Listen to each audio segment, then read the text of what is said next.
श्री स्वामी समर्थ. चला आज आपण कोथिंबीर वडी बनवूयात. आज मी कोथिंबीर जास्त आणि बेसन पीठ कमी वापरून एकदम कुरकुरीत अशी कोथिंबीर वडी बनवणार आहे. कोथिंबीर वडी बनवताना शक्यतो कोथिंबीर अशी कोवळी घ्यायची, म्हणजे वडी एकदम अशी कुरकुरीत होते. मुख्य म्हणजे ही कोथिंबीर वडी मी न वाफवता बनवणार आहे. तर इथं मी एक मोठी जोडी कोथिंबीर घेतली. तर आता तिला स्वच्छ अशी निवडून घ्यायची. तर सगळी कोथिंबीर छान निवडून झाली की या कोथिंबीरीला 1 2 ते 3 वेळा मी स्वच्छ धुवून घेतलेलं आहे. आणि धुतल्यानंतर ही कोथिंबीर एका चाळणीमध्ये काढून घ्यायची आणि त्याच्यातलं सगळं पाणी मी निथळून घेणार आहे. पाणी निथळते तोपर्यंत आपण छान असं बॅटर बनवून घेऊयात. एका भांड्यामध्ये मी 4 चमचे बेसन पीठ घेतलेलं आहे. आता याच्यामध्येच मी अर्धा चमचा ओवा हातावरती चोळून याच्यामध्ये टाकलेला आहे. नंतर 1 मोठा चमचा मीठ घालायचं. नंतर याच्यामध्ये मी थोडीशी हळद घातलेली आहे आणि पाऊण चमचा इथं मी धना जिऱ्याची पावडर घातली. अर्धा चमचा लाल तिखट घालायचं. तर आता हे मसाले घातल्यानंतर हे बेसन पीठ आणि मसाले छान मिक्स करून घ्यायचं. नंतर याच्यामध्येच मी थोडं पाणी घालून याचं छान असं बॅटर बनवून घेणार आहे. तर कोथिंबीर वडीसाठी लागणारं सगळं मीठ मी या बॅटरमध्ये टाकलेलं आहे. तर तुम्ही या बॅटरमध्ये तुम्हाला आवडतील ते मसाले वापरू शकता. तर आता याच्यामध्ये थोडं पाणी घालून याचं छान असं मी पातळसर बॅटर बनवून घेणार आहे. तसं तर कोथिंबीर वडी बनवायची खूप वेगवेगळ्या पद्धती आहेत. तर ही पद्धत एकदम सोपी आहे. तर आपला मस्त बॅटर बनवून झालेलं आहे. तर आता एक वाटण बनवून घेऊयात. तर मिक्सरचं भांडं घेतलं, त्याच्यामध्ये 7-8 हिरव्या मिरच्या, 1 चमचा जिरं घालायचं, 7-8 लसूण पाकळ्या टाकायच्या. याच्यामध्ये जराही पाणी न वापरता त्याचं वाटण बनवून घ्यायचं. नंतर गॅसवरती कढई ठेवायची, त्याच्यामध्ये 1 पळीभर तेल घालायचं. तेल गरम झालं की याच्यामध्ये थोडंसं हिंग घालायचं.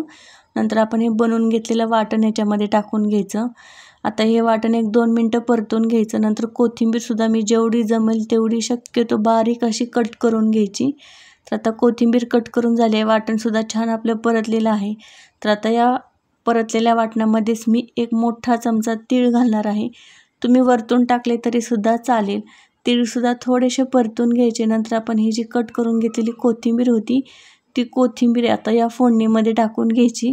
आणि आता ही कोथिंबीरसुद्धा छान अशी परतून घ्यायची. तर कोथिंबीर जसजशी परतत जाईल तशी ही कमी होत जाते.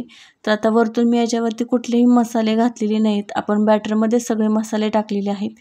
तर आता ही कोथिंबीर 1 2 ते 3 मिनटं तरी छान अशी परतून घ्यायची. तर आता कोथिंबीरीची क्वांटिटी कमी झालेली आहे. तर आता कोथिंबीर परतली की याच्यामध्येच आपण हे जे बेसन पिठाचं बॅटर बनवून घेतलं होतं ते बॅटर याच्यामध्ये टाकून घ्यायचं आणि याला छान असं मिक्स करून घ्यायचं.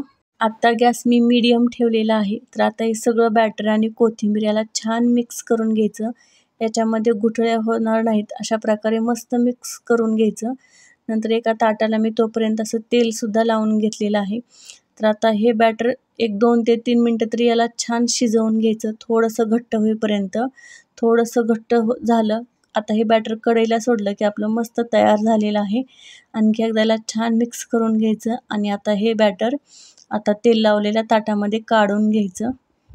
नंतर एका छोट्या वाटीला मी तेल लावून घेतलं होतं आणि आता त्या छोट्या वाटीने हे कोथिंबीर वडीचं जे बॅटर आहे ते सगळीकडून एकसारखं छान असं पसरवून घ्यायचं आहे. ही कोथिंबीर वडी जेवढी करायला सोपी आहे ना तेवढीच चवीलासुद्धा खूप जास्त छान लागते. तर आता हे सगळीकडून एकसारखं छान पसरवून घ्यायचं. तुम्ही केकच्या टिनमध्ये सुद्धा याला छान पसरवून घेऊ शकता. तर आता एक कोथिंबीर वडीचं हे जे बॅटर आहे ते सगळीकडून छान पसरवून झालं की आता ह्याला मी पूर्ण थंड होईपर्यंत ठेवून देणार आहे. तुम्ही फ्रीजमध्ये सुद्धा ठेवू शकता. पूर्णपणे थंड झाली की आता याला मी कट करून घेणार आहे. तुम्ही असंच बॅटर हे फ्रीजला 8 दिवस तरी ठेवू शकता आणि जसं तुम्हाला आवडेल, जसं खायची इच्छा होईल त्यावेळेस तुम्ही कट करून याच्या वड्या बनवून तळून खाऊ शकता. खूप जास्त छान आणि टेस्टी लागतात. तर इथं मी चौकोनी आकारामध्ये ही कोथिंबीर वडी कट करून घेणार आहे. तुम्ही तुम्हाला हव्या त्या आकारामध्ये कट करून घेऊ शकता. तर आपली मस्त कोथिंबीर वडी कट करून झालेली आहे. तोपर्यंत मी गॅसवरती कढई ठेवली, त्याच्यामध्ये तेलसुद्धा गरम करायला ठेवलेलं आहे. तर तुम्ही बघू शकता याचा आकारसुद्धा किती छान असा आलेला आहे. तर आता ही कोथिंबीर वडी तेल गरम झाले की छान अशी तळून घेऊयात कुरकुरीत होईपर्यंत.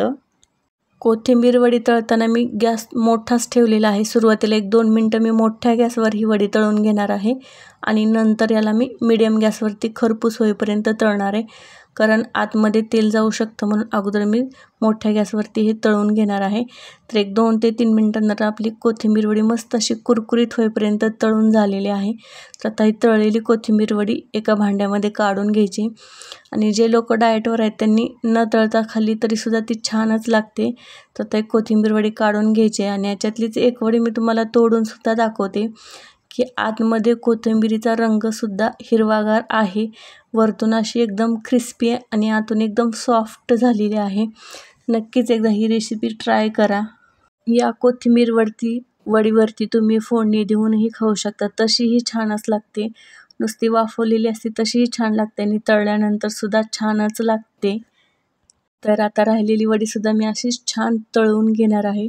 तर कशी वाटली रेसिपी नक्कीच कमेंटमध्ये सांगा. व्हिडिओला एक लाईक करा, कमेंट करा, शेअर करा आणि चॅनल एकदा नक्की सबस्क्राईब करा. तर भेटूया पुन्हा अशाच छान आणि कुरकुरीत रेसिपीमध्ये. तोपर्यंत बाय.